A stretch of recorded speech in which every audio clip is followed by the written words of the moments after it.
Muito bom dia a todos. É de facto um prazer ver uma casa cheia às 9 da manhã para falar de inteligência artificial, o que de facto demonstra a importância do tema e a relevância que todos nós já percebemos que ele vai ter no futuro de todos nós. Queria naturalmente começar por felicitar a PDSI pela iniciativa, agradecendo o convite que me formularam, e penso que é importante destacar aqui aquilo que tem sido o contributo que a PDSI tem dado ao longo de vários anos e de já décadas, no sentido de trazer para a ordem do dia uma discussão e uma reflexão que é suposto ser feita sobre alguns dos temas que são tão relevantes para o nosso futuro enquanto país e enquanto economia e sociedade. A área da inteligência artificial, que é o que nos traz aqui hoje, é no fundo uma área de conhecimento que não é nova, é uma tecnologia que não é nova, tem já décadas, mas na realidade mais recentemente tem ganho um protagonismo e uma relevância, sobretudo decorrentes do facto de termos aqui uma combinação e um alinhamento de astros. Temos pela primeira vez na história acesso a volumes de informação com uma dimensão nunca vista, e temos por outro lado uma capacidade computacional para processar toda essa informação também nunca vistas, e portanto a combinação destes dois fatores fazem com que estejamos hoje em condições particulares para tirarmos partido daquilo que é o tema da inteligência artificial e depois avaliarmos o seu impacto em termos de país e em termos mais globais. Eu diria que do ponto de vista geopolítico nós encontramos hoje três grandes blocos. Encontramos os Estados Unidos, que têm liderado nesta área, seja na vertente mais académica, seja na vertente mais empresarial. Temos o bloco da China, que tem na prática assumido como um desígnio nacional e, portanto, apostado muito forte, tendo como objetivo até 2030 alcançar a liderança nesta matéria. E depois temos o bloco europeu, que também afirmou a inteligência artificial como uma das áreas estratégicas em termos de sistemas de informação e de aposta em termos de modelo económico de futuro, e que se procura também aqui assumir como um ator global, sendo que temos aqui alguns desafios que iremos falar ao longo do dia e que eu tentarei também abordar. Ao nível de Portugal, temos também a consciência de que a inteligência artificial será com certeza muito relevante, sobretudo enquanto instrumento que pode e que deve estar ao serviço daquilo que são os cidadãos e as empresas. E esse é o mote da conferência de hoje, e por isso agradecer o debate e o contributo que estão a dar para esta temática. Portugal tem nesta matéria já algum trabalho feito, eu diria até bastante trabalho feito, e que está sobretudo marcado por um documento que surgiu em 2019, mas que foi produzido ao longo de um ano, sob a coordenação do professor Alípio Jorge, e que se designa por AI Portugal 2030, e que na prática se propõe desenvolver uma estratégia de inovação e de crescimento para a adoção da inteligência artificial em Portugal, mas também no contexto europeu. Ou seja, houve aqui uma preocupação de haver um pensamento estratégico sobre aquilo que deve ser uma agenda portuguesa para a inteligência artificial, mas que não está desenquadrada daquilo que é as linhas europeias nesta matéria, percebendo que para nós esta dupla dimensão de alinhamento com o bloco europeu, mas ao mesmo tempo de contribuinte ativo para essa estratégia europeia, é muito relevante, e portanto o trabalho é de louvar e deve ser aqui destacado.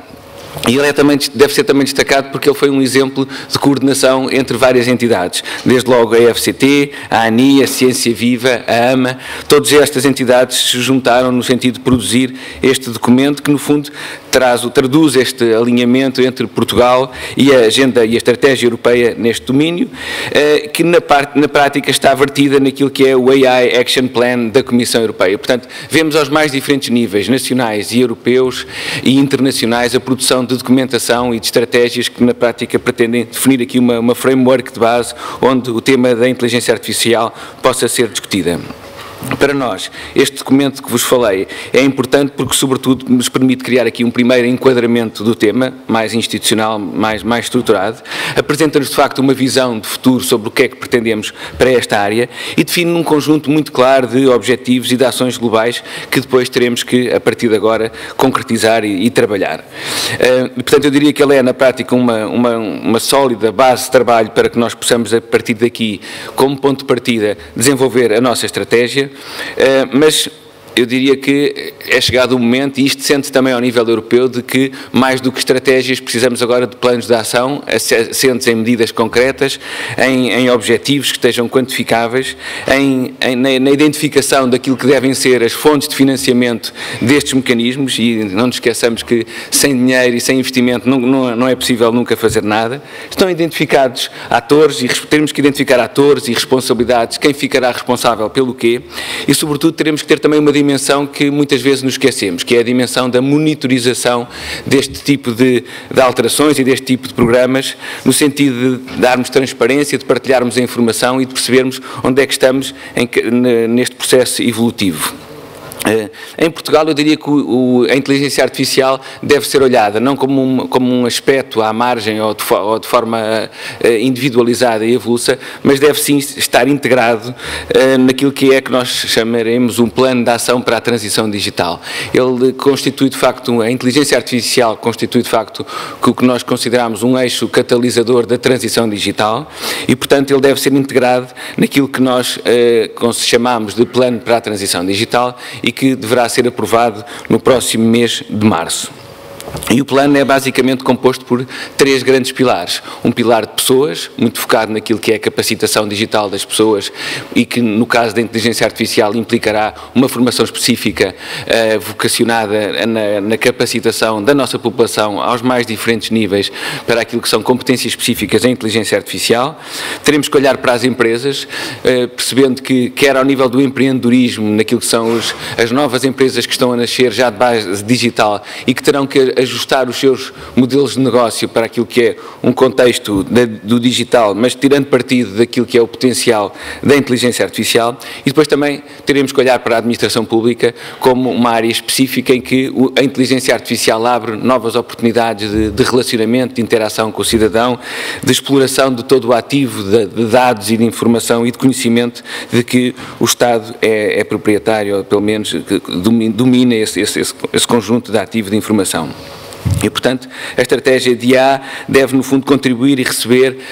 desta consolidação dos vários pilares desta estrutura, sendo, no fundo, o tal eixo catalisador da transformação. Entrando um bocadinho mais em detalhe em cada uma destas dimensões. No componente capacitação de pessoas, eu diria que vale a pena destacar aqui o papel que o InCode, enquanto Estratégia Nacional para as Competências Digitais, teve nesta matéria e que pode ainda sair reforçado. Ele foi identificado, o tema do IA, como uma área específica a apostar em termos de competências, está vertido naquilo que é o documento enquadrador do InCode, mas precisamos de dar-lhe um novo fogo, robustecê-lo na tal lógica também de meios financeiros e, portanto, essa é uma aposta que nos propomos desenvolver a curto prazo. Depois, garantirmos também que o esforço de aposta nas qualificações, seja ao nível do ensino superior, seja, como foi referido já aqui anteriormente, ainda antes disso, do ensino superior, podemos começar já a sensibilizar os nossos jovens e as nossas crianças para aquilo que são dinâmicas relacionadas com a inteligência artificial, mas em que, obviamente, o papel que a academia e o seu conjunto das instituições de ensino superior têm que representar, não só para garantirmos que temos, de facto, os quadros qualificados para aquilo que é a procura do mercado, mas também porque pelo papel e pelo mérito que tem tido no afirmar e no reconhecimento internacional de Portugal como um país que tem estado a liderar também nesta linha. E é preciso percebermos que a produção desta estratégia e o encontrarmos o encontrar de recursos específicos que nos permitam responder àquilo que são os desafios internacionais é relevantíssimo do ponto de vista também europeu, uma vez que o Programa Digital Europeu identifica a inteligência artificial como uma das 5 prioridades, não só globais, mas também do ponto de vista de financiamento, ou seja, é por via da inteligência artificial que nós também poderemos encontrar muitos dos recursos que necessitamos para a transformação digital que precisamos de fazer do nosso país. Segundo pilar, tema de empresas e transformação do nosso tecido empresarial.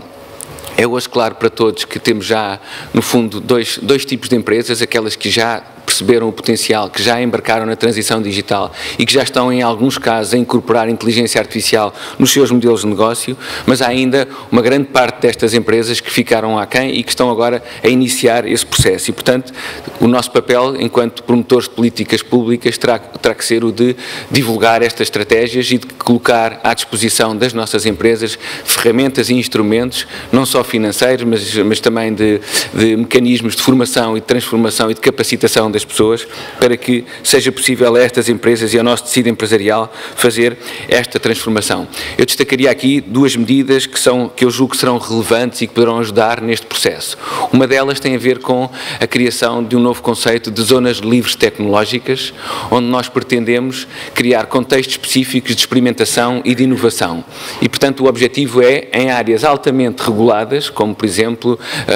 a área dos veículos autónomos, o biotech, nós termos, de facto, mecanismos do ponto de vista regulatório que tornem mais atrativo o investimento e que tornem, sobretudo, ou criem, sobretudo, um contexto mais favorável à inovação, à experimentação e ao desenvolvimento de novas soluções e de novos produtos. Depois destacaria uma segunda medida que tem a ver com, que foi já anunciada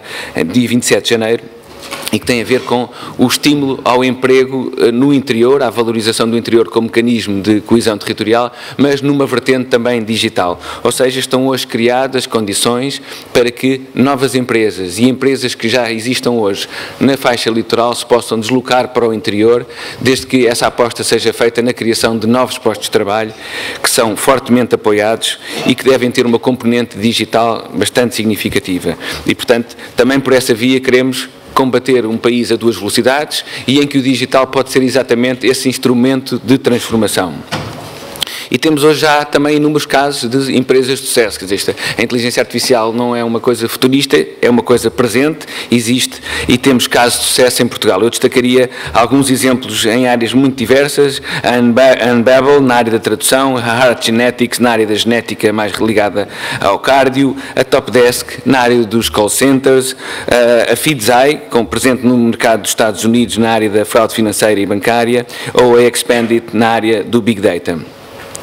E, portanto, o que nós percebemos é que o papel que o IA pode representar naquilo que se convencionou chamar a indústria 4.0 é muito relevante e, portanto, a inteligência artificial será um desses catalisadores, a par com outras dependências tecnológicas emergentes, de que eu destacaria também o IoT, o 5G, recentemente aprovado em termos de Conselho de Ministros com a nova estratégia que abre a porta ao leilão, o Machine Learning, o Big Data ou a robótica. Ou seja, há aqui uma preocupação muito grande de que tenhamos criadas as condições para que empresas e todo o ecossistema, a administração pública e pessoas possam de facto tirar partido desta tecnologia, numa lógica também inclusiva, garantindo que ninguém fica para trás. Depois, o último pilar, o tema do Estado e da administração pública. Eu diria que aqui o principal desafio terá a ver exatamente com a capacidade de nós encontrarmos os recursos humanos qualificados, seja porque temos que recrutar novas pessoas que possam entrar no sistema e serem injetadas dentro da máquina da administração pública, contribuindo para essa transformação, seja por uma aposta muito grande naquilo que é a requalificação dos quadros atuais e que, sendo esta uma nova tecnologia em que não há ainda uma presença muito significativa em termos de Estado, teremos que naturalmente investir mais e encontrar os mecanismos necessários para essa transformação. Eu destacaria como áreas de impacto mais experimento ou mais óbvio em termos de presença da inteligência artificial na administração pública, desde logo a automatização e a simplificação de serviços. A inteligência artificial pode ter aqui um papel muito relevante. Aquilo que é a transformação e a melhoria da experiência do cidadão na interação com o Estado, estamos a pensar desde sistemas automatizados de atendimento, chatbots, mas também a automatização de processos de relacionamento que podem facilitar essa interação. E depois a componente de aproveitamento inteligente daquilo que é o ativo mais valioso que o Estado e que o país detém e que tem a ver com os dados, a informação e tudo o que é o potencial de extração de conhecimento e de valor em volta deste repositório de dados. E, portanto, o que me parece relevante é nós continuarmos a aprofundar os bons exemplos que já temos hoje e as boas práticas que vão ser apresentadas, algumas delas aqui hoje, ao longo do dia. Ou seja, era muito importante, e para terminar a referência a este pilar, a administração pública, que nós valorizássemos esta tónica muito grande na promoção de uma cultura de dados abertos, uma lógica de open data by default e by design, e por outro lado garantirmos que temos capacidade de extrair o valor desta informação em algumas áreas muito específicas em que esse valor é particularmente relevante. Estou a pensar na área da saúde, na área da mobilidade, ambiente, justiça ou economia. Depois, duas notas breves, já não me alongarei muito, duas notas breves sobre aquilo que são dimensões relevantes do AI, da inteligência artificial, em termos de catalisadores desta transformação. Desde logo o tema da política europeia. Temos que, de facto, pensar a inteligência artificial de forma estruturada, com uma estratégia nacional, mas que seja também proativamente relevante ao nível europeu. A ideia é que não sejamos só receptores daquilo que é o pensamento estratégico que a União Europeia está a fazer nesta matéria, mas que tenhamos a capacidade, em fóruns como este e em grupos de trabalho como os que temos já a trabalhar, tenhamos a capacidade de produzir pensamento estratégico que nos permita influenciar positivamente aquilo que são as decisões europeias nesta matéria. E, portanto, sabemos que ao nível da União Europeia também há bastante ruído, há a produção paralela de vários documentos, fala-se há algum tempo naquilo que é um livro branco para a inteligência artificial. É importante que nós tenhamos uma palavra a dizer na redação desse livro branco. E depois uma segunda dimensão, que também qualificaria de um eixo relevantíssimo para a transformação digital, que tem a ver com a dimensão da regulação, da privacidade e da segurança. Eu diria que estas três dimensões, regulação, privacidade e segurança, correspondem no fundo a desafios sociais e éticos em que a adoção da inteligência artificial vai suscitar ainda mais preocupação. Ou seja, temos que olhar para o IA como um instrumento que deve também estar condicionado por estas preocupações de privacidade e de regulação e de segurança, garantindo que, do ponto de vista regulatório, temos um pensamento estruturado e garantimos que a regulação não é em si mesmo um fator ou um bloqueio à inovação, antes pelo contrário, ele é um contribuinte ativo para ser indutor de segurança e de confiança naquilo que é o contexto digital. E essa confiança passa por, em termos de inteligência artificial, nós garantirmos no fundo três preocupações: de que a inteligência artificial é desenvolvida de uma forma legal, ou seja, em linha com aquilo que é a legislação aplicável e a regulação aplicável nesta matéria. Tem que ter uma dimensão ética, obviamente, que aquilo que são os princípios que valem e que nos estruturam enquanto sociedade têm que estar vertidos naquilo que há de ser a implementação de soluções em inteligência artificial, e tem que ser sólida, seja do ponto de vista técnico, seja do ponto de vista social. Bom, termino com aquilo que é uma última mensagem, que eu gostaria que